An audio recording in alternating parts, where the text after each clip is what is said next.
أعوذ بالله من الشيطان الرجيم.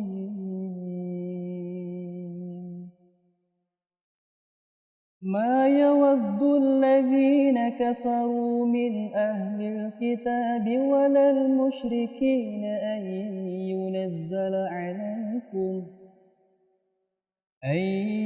ينزل عليكم من خير من ربكم، والله يختص برحمته من يشاء،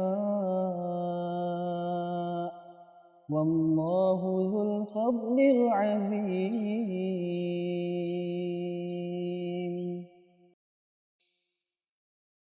ما ننسخ من آية أو ننسها نأت بخير منها أو مثلها. ألم تعلم أن الله على كل شيء قدير؟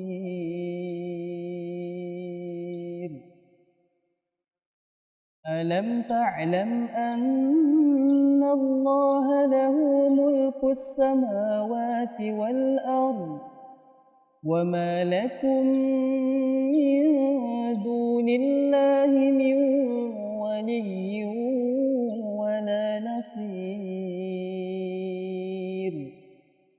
أم تريدون أن تسألوا رسولكم كما سئل موسى من قبل؟ ومن يتبدل الكفر بالإيمان فقد ضل سواء السبيل. ود كثير من أهل الكتاب لو يردونكم من بعد إيمانكم كفارا حسدا من عند أنفسهم من بعد ما تبين لهم الحق، فاعفوا واصفحوا حتى يأتي الله بأمره، إن الله على كل شيء قدير. وأقيموا الصلاة وآتوا الزكاة، وما تقدموا لأنفسكم من خير تجدوه عند الله، إن الله بما تعملون بصير.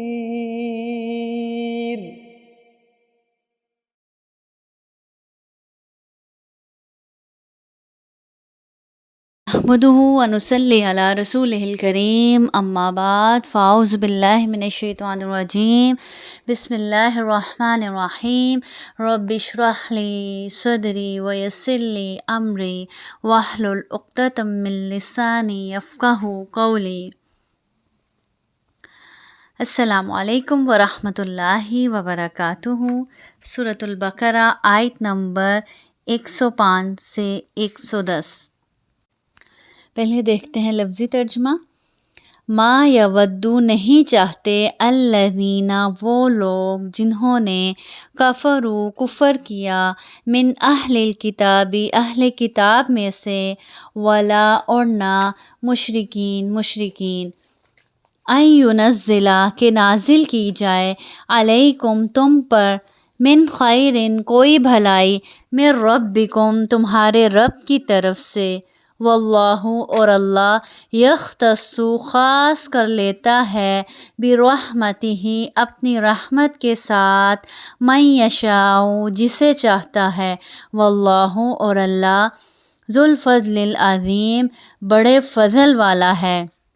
ما ننسخ جو منسوخ کرتے ہیں ہم من آیتن کوئی آیت او ننسیہا یا بھلا دیتے ہیں اسے نأتی تو لے آتے ہیں بخیرن بہتر منہا اس سے او یا مثلہا اس کے برابر۔ علم کیا نہیں، تعلم تم جانتے، ان اللہ کہ اللہ علی کل شیء ہر شے پر قدیر قادر ہے۔ علم تعلم کیا تو نہیں جانتا، ان اللہ کہ اللہ لہو اسی کے واسطے ہے، ملک و بادشاہت، السماواتی آسمانوں کی، والارض اور زمین کی، وما اور نہیں، لکم تمہارے واسطے، من دون اللہ اللہ کے سوا، من ولی کوئی حمایتی، ولا نصیر اور نہ کوئی مددگار۔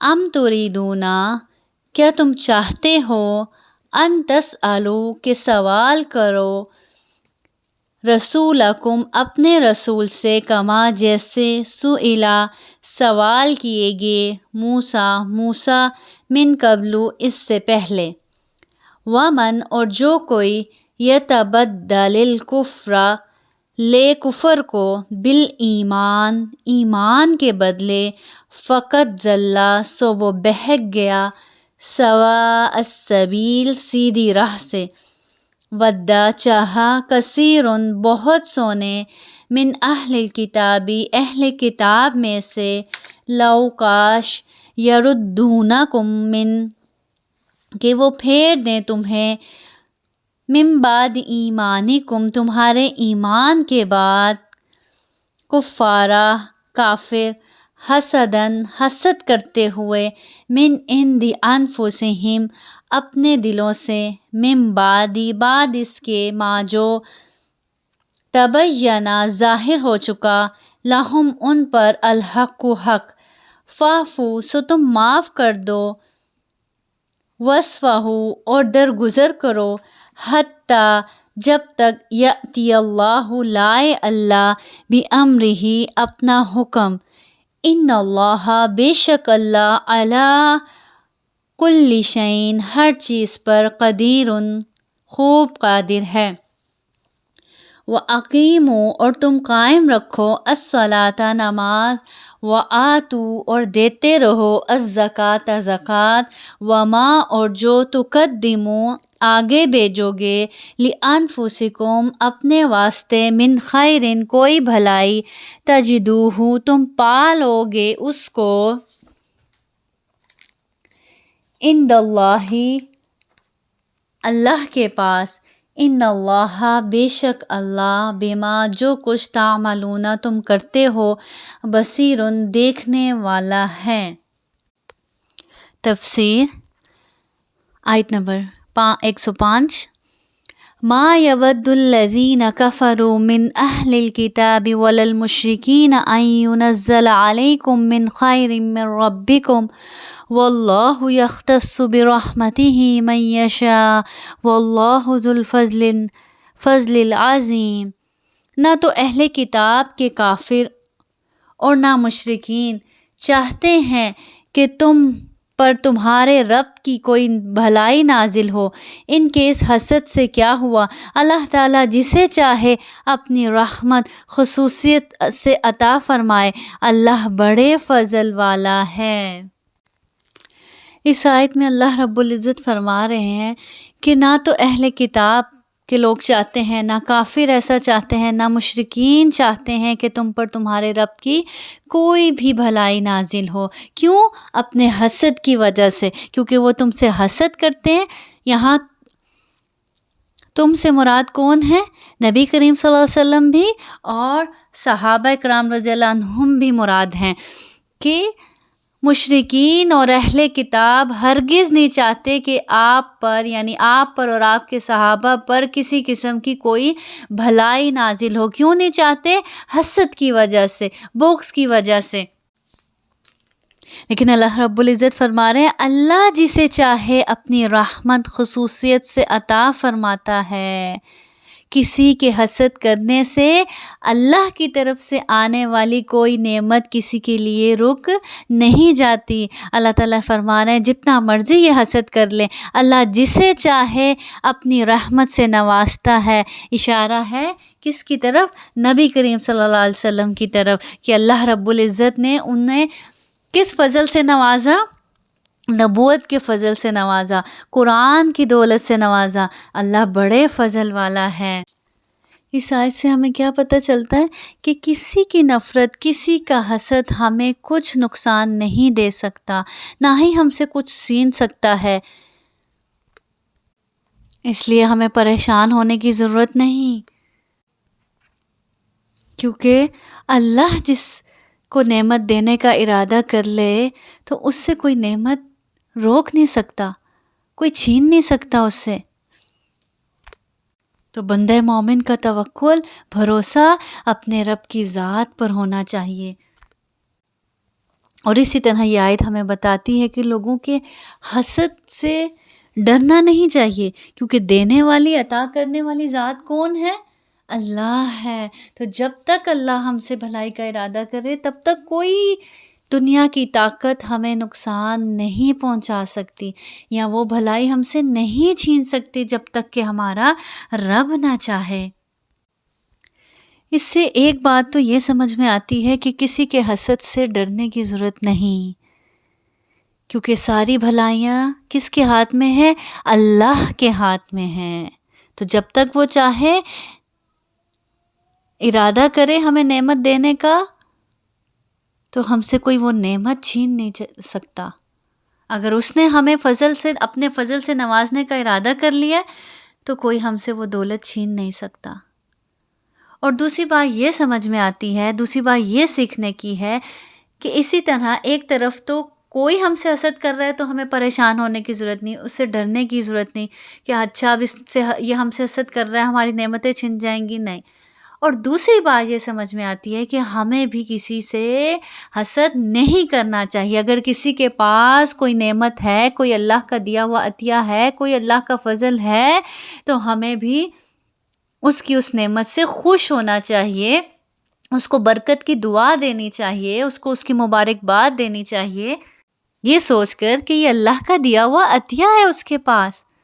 اور اگر ہاں مجھے وہ چیز اچھی لگتی ہے، مجھے وہ نعمت اچھی لگتی ہے، تو مجھے حسد نہیں کرنا، بلکہ اپنے رب سے اس کا فضل مانگنا ہے۔ میرے رب نے اس کو عطا کیا ہے اپنا فضل، میرا رب مجھے بھی دے سکتا ہے، تو اپنے رب سے اس کا فضل مانگنا ہے۔ اور کسی بھی خوف، خدشے اور غم میں صرف اور صرف کس کی طرف رجوع کرنا ہے؟ اپنے رب کی طرف رجوع کرنا ہے۔ نہ اس چیز سے ڈرنا ہے کہ کوئی ہم سے حسد کر رہا ہے، اور نہ ہی خود کسی سے ہمیں حسد کرنا ہے۔ اب اس آیت پہ ہم غور کریں تو یہاں پہ اللہ کے فضل سے مراد کون سی دولت ہے؟ اللہ کی رحمت سے مراد کون سی دولت ہے؟ قرآن کی دولت ہے۔ تو اللہ تعالیٰ فرما رہے ہیں اللہ جسے چاہتا ہے اپنی اس رحمت سے نوازتا ہے۔ تو اللہ سے اللہ کی یہ رحمت طلب کرنی چاہیے، مانگنی چاہیے۔ ہدایت کی نعمت، قرآن کی نعمت اللہ سے مانگنی چاہیے کہ اللہ تعالیٰ ہمیں ہدایت کی دولت سے نواز دیں، ہمیں قرآن جیسی نعمت سے نواز دیں، ہمیں قرآن کی دولت سے نواز دیں، قرآن کی دولت سے مالا مال کر دیں۔ اور اس آیت سے ایک اور بات یہ پتہ چلتی ہے کہ انسان کے اس دنیا میں دوست اور دشمن دونوں ہوتے ہیں۔ کچھ لوگ اس کو سپورٹ کرنے والے ہوتے ہیں، کچھ لوگ اس کے سپورٹر ہوتے ہیں، کچھ لوگ اس کی ٹانگیں کھینچنے والے ہوتے ہیں۔ اور یہی زندگی ہے، اسی کا نام زندگی ہے، یہی حقیقت ہے اس زندگی کی۔ تو اب ہمیں کیا کرنا ہے؟ ایک طرف ہمارے دوست ہیں، ہمارے سپورٹرز ہیں، اور ایک طرف ہماری ٹانگیں کھینچنے والے لوگ ہیں، ہمارے مخالفین ہیں۔ اب دونوں کے درمیان میں چلنا کیسے ہے کہ نہ تو ان دوستوں پر اتنا بھروسہ کر لینا ہے کہ جب تک وہ ہمیں پش کرتے رہیں، ہمیں سپورٹ کرتے رہیں، تو ہم دین کے راستے پر چلتے رہیں، ہم اچھے کام کرتے رہیں، اور جیسے ہی انہوں نے ہمیں سپورٹ کرنا بند کیا یا ہم سے منہ پھیرا یا ہماری حوصلہ افزائی کرنا بند کر دی تو ہم نے دین کا کام روک دیا۔ اور نہ ہی ٹانگیں کھینچنے والوں کی مخالفت کو لے کے ہم نے اپنے دین کا کام چھوڑنا ہے۔ بندہ مومن ہر طرح کے حالات میں چلتا رہتا ہے، تو ہر وقت میں اس کو سپورٹرز بھی ملیں گے اور ٹانگیں کھینچنے والے بھی ملیں گے، لیکن مومن کا بھروسہ کس پر ہوتا ہے؟ ہمیشہ اللہ کی ذات پر ہوتا ہے، کیونکہ وہ جانتا ہے کہ اللہ رب العزت ہی سب سے زیادہ بڑے فضل والا ہے، وہی عطا کرنے والا ہے، وہی دینے والا ہے۔ پھر آگے اللہ رب العزت فرماتے ہیں ما ننسخ من آیت او ننسها نأتی بخیر منها او مثلها الم تعلم ان اللہ علی کل شیء قدیر۔ جس آیت کو ہم منسوخ کر دیں یا بھلا دیں اس سے بہتر یا اس جیسی اور لاتے ہیں، کیا تو نہیں جانتا کہ اللہ ہر چیز پر قادر ہے۔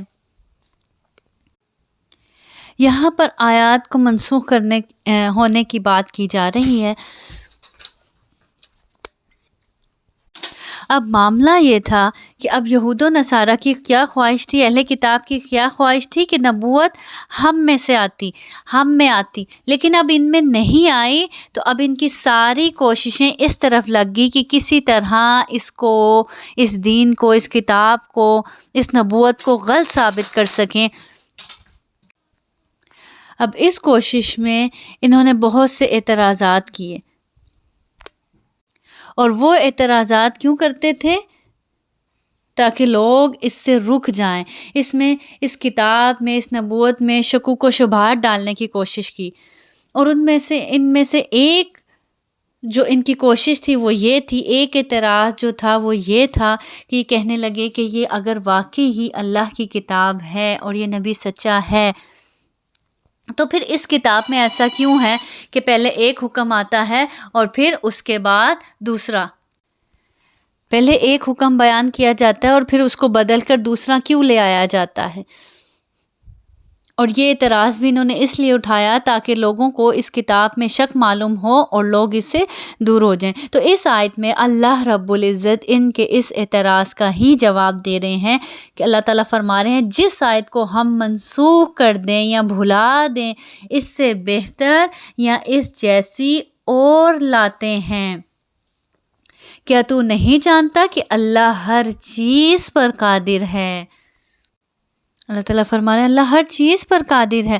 اگر ہم کوئی آیت منسوخ کرتے ہیں یا بھلا دیتے ہیں یا اس کو لے جاتے ہیں تو اس سے بدل کر اس سے بہترین لے آتے ہیں۔ اور یہ ناسخ و منسوخ بھی تربیت کا حصہ ہے۔ جیسے روزوں کے بارے میں پہلے کیا حکم آیا کہ پہلے چھوٹ دی گئی کہ نہیں بھی رکھ سکتے تو فدیہ دے دو، لیکن بعد میں یہ آیت منسوخ کر دی گئی کہ ہر صورت میں روزہ رکھنا ضروری ہے، اگر بیماری میں ہوگے تو پھر کیا فدیہ دے دو اور بعد میں اس کی قضا ادا کر دو۔ اور اسی طرح شراب کا حکم پہلے مکمل طور پر حرام نہیں کی گئی، اور اگر ایسا کیا جاتا شاید سب لوگ فوراً سے نہ چھوڑ پاتے۔ تو پہلے ایک حکم آیا شراب کے متعلق، پھر دوسرا آیا، پھر تیسرا آیا۔ اسی طرح اور کیا حکمت ہو سکتی ہے کہ بعض اوقات ناسخ و منسوخ میں اللہ رب العزت کا اپنے بندوں کا امتحان لینا بھی مقصود ہوتا ہے۔ جیسے مثال کے طور پر کون سا حکم؟ قبلے کی تبدیلی کا حکم۔ قبلہ تبدیل کیا گیا، کچھ ماہ کے لیے بیت المقدس کر دیا گیا اور واپس پھر بیت اللہ کر دیا گیا۔ اس میں کیا تھا؟ ایمان والوں کا امتحان تھا کہ کون قائم رہتا ہے اس دین پر، کون اطاعت کرتا ہے ہر حال میں، ہر طرح کے حالات میں، اور کون شک و شبہات میں پڑھ کر اس سے پیچھے ہٹ جاتا ہے۔ یہ نسخ قرآن میں 3 قسم کا ہے۔ ایک تو یہ کہ حکم یعنی ایک کو بدل کر دوسرا حکم نازل کر دیا گیا، ایک حکم لے جایا گیا اور دوسرا لے آیا گیا۔ اور دوسری قسم یہ کہ پہلے حکم کے الفاظ قرآن میں موجود رکھے گئے ہیں، ان کی تلاوت ہوتی ہے، لیکن دوسرا حکم بھی جو بعد میں نازل کیا گیا ہے قرآن میں موجود ہے۔ یعنی ناسخ و منسوخ دونوں آیات قرآن میں موجود ہیں۔ اسی طرح نسخ کی تیسری قسم کون سی ہے؟ نسخ کی تیسری قسم یہ ہے کہ ان کی تلاوت منسوخ کر دی گئی، یعنی قرآن مجید میں نبی کریم صلی اللہ علیہ وسلم نے انہیں شامل نہیں فرمایا، لیکن ان کا حکم باقی رکھا گیا۔ جیسے شادی شدہ مرد اور عورت اگر زنا کا ارتکاب کریں تو یقیناً انہیں سنسار کر دیا جائے۔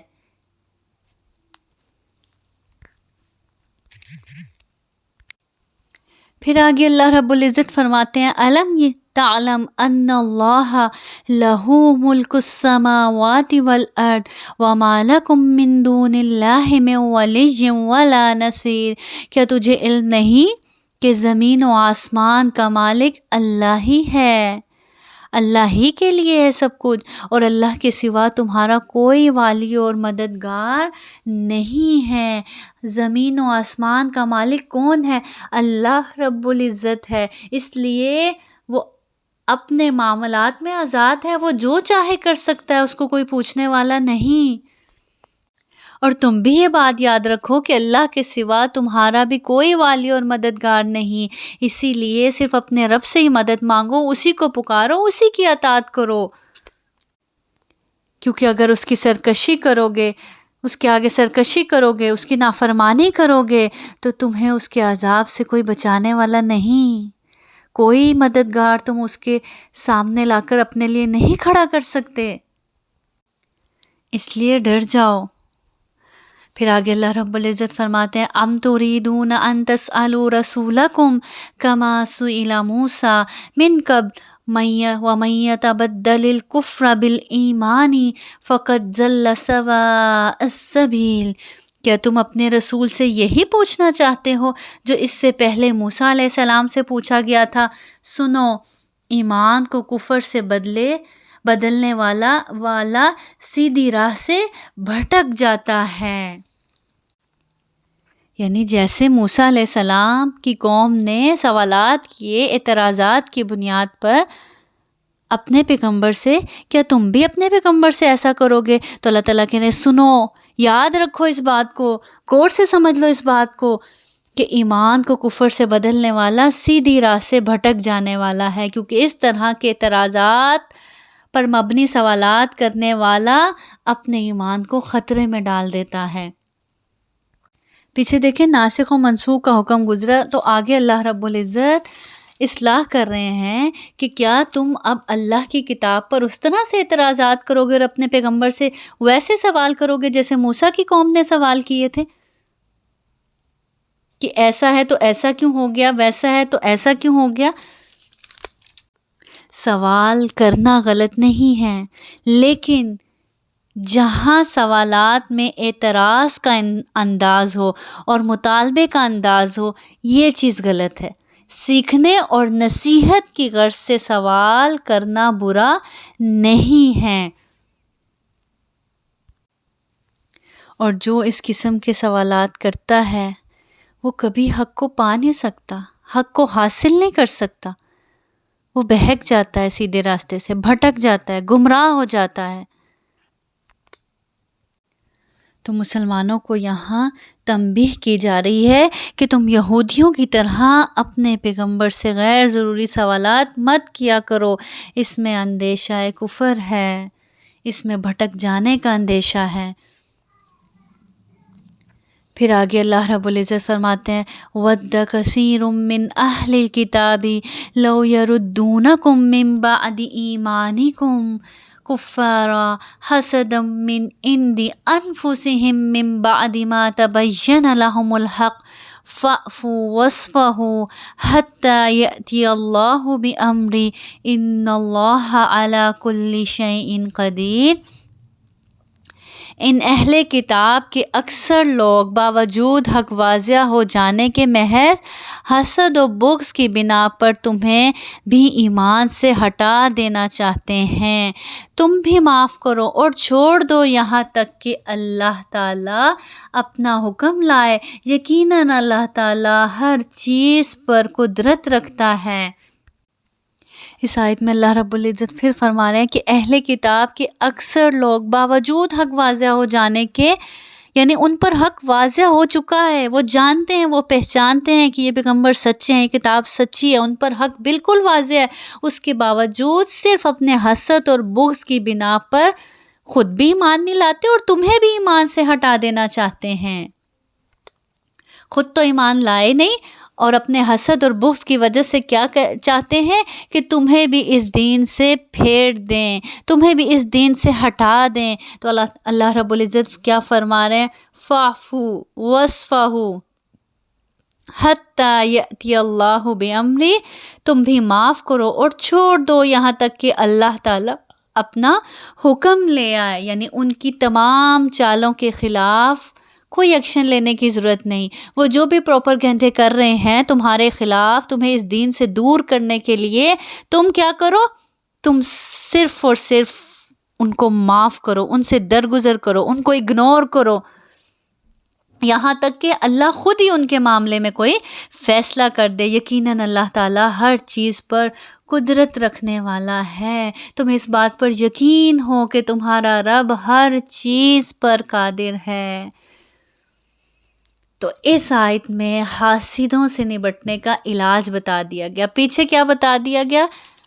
جہاں سے آج ہم نے لیسن سٹارٹ کیا تھا کہ حسد کرنے والوں کے حسد سے گھبرانے کی ضرورت نہیں ہے، ڈرنے کی ضرورت نہیں ہے، کسی بھی قسم کا خدشہ پیدا کرنے کی اپنے دلوں میں ضرورت نہیں ہے، کیونکہ اللہ ساری قوتوں کا مالک ہے، اللہ ساری طاقتوں کا مالک ہے، اللہ دینے والا ہے، اور اللہ جس سے دینے کا ارادہ کر لے اسے کوئی روک نہیں سکتا۔ اور یہاں پہ حاسدوں سے نبٹنے کا علاج بتا دیا گیا۔ تم کیا کرو؟ اللہ تعالیٰ کہنے تم معاف کرو، درگزر کرو، ان کو اگنور کرو، اللہ پاک خود ہی ان کے مقابلے میں تمہیں کیا ہو جائے گا؟ کافی ہو جائے گا، اور ان کے شر سے تمہیں امن میں رکھے گا۔ بے شک اللہ ہر چیز پر قادر ہے۔ اور کیا کرو تم؟ وَأَقِيمُوا الصَّلَاةَ وَآتُوا الزَّكَاةَ وَمَا تُقَدِّمُوا لِأَنفُسِكُم مِّن خَيْرٍ تَجِدُوهُ عِندَ اللَّهِ إِنَّ اللَّهَ بِمَا تَعْمَلُونَ بَصِيرٌ۔ ان اللہ بما تعملون بصیر۔ تم نمازیں قائم رکھو، زکوٰۃ دیتے رہا کرو، اور جو کچھ بھلائی تم اپنے لیے آگے بھیجو گے سب کچھ اللہ کے پاس پالو گے۔ بے شک اللہ تعالیٰ تمہارے اعمال کو خوب دیکھ رہا ہے۔ تم اپنا کام جاری رکھو، تم اپنے رب کی اطاعت کرتے جاؤ، تم اپنی نمازوں میں کمی نہ کرو، تم زکوٰۃ دیتے جاؤ، تم بھلائی کے کام کرتے جاؤ، تم جو بھی بھلائی کرو گے اپنے رب کے حضور اس کو موجود پاؤ گے۔ جو بھی آگے بھیجو گے اللہ کے پاس جب جاؤ گے ان سب کو پالو گے تم اجر کی صورت میں۔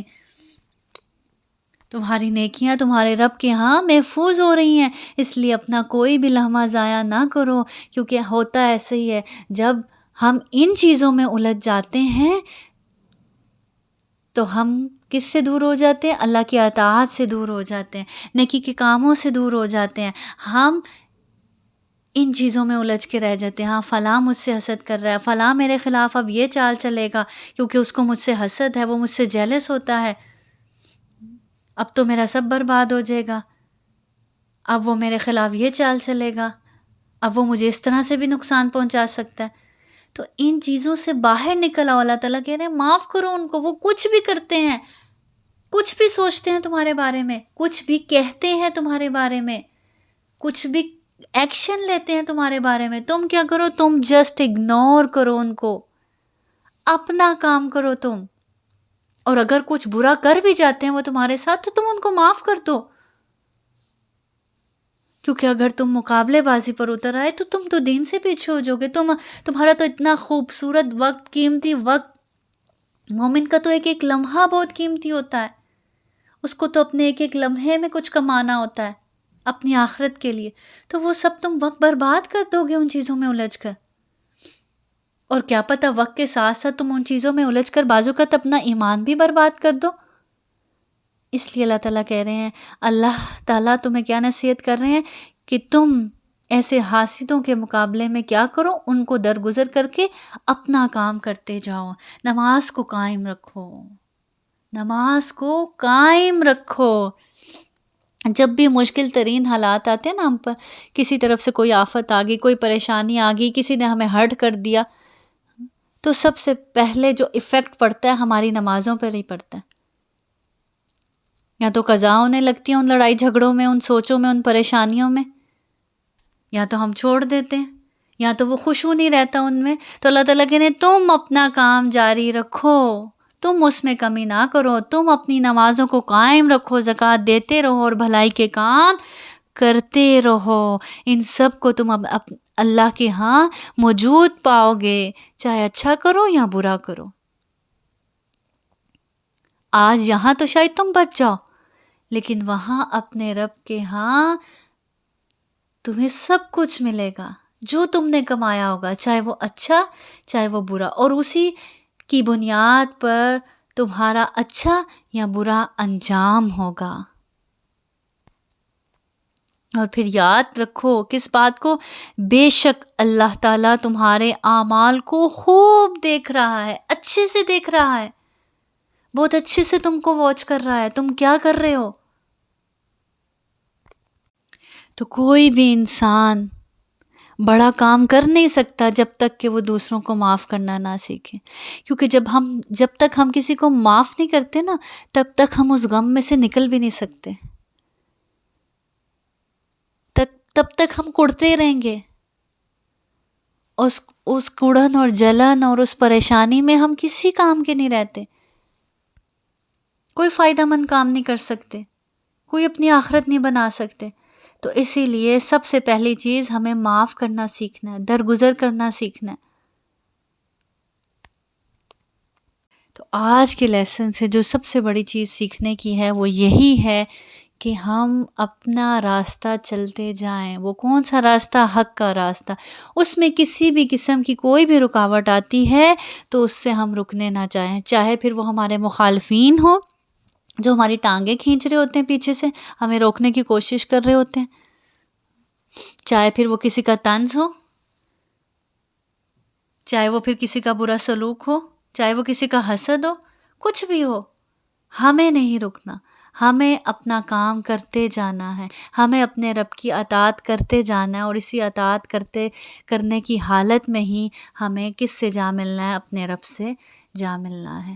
اور اللہ سے دعا ہے کہ اللہ تعالیٰ ہمیں اسی حالت میں اس دنیا سے لے کے جائے کہ ہم اللہ کی اطاعت ہی کر رہے ہوں، اللہ کو راضی کرنے کی کوشش میں ہی لگے ہوں۔ وآخر دعوانا ان الحمد للہ رب العالمین۔ سبحان ربک رب العزت عما یصفون وسلام علی المرسلین والحمد للہ رب العالمین والحمد للہ رب العالمین۔ سبحان ربک رب العزت عما یصفون وسلام علی المرسلین والحمد للہ رب العالمین۔ سبحانک اللہم و بحمدک اشہد ان لا الہ الا انت استغفرک و اتوب الیک۔ والسلام علیکم ورحمۃ اللہ وبرکاتہ۔ أعوذ بالله من الشيطان الرجيم. ما يود الذين كفروا من أهل الكتاب ولا المشركين أن ينزل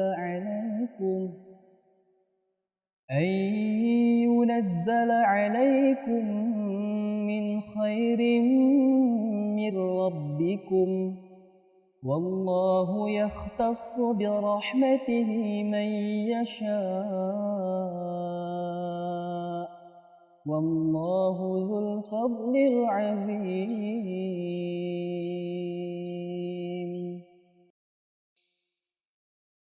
ما ننسخ من آية أو ننسها نأت بخير منها أو مثلها. ألم تعلم أن الله على كل شيء قدير.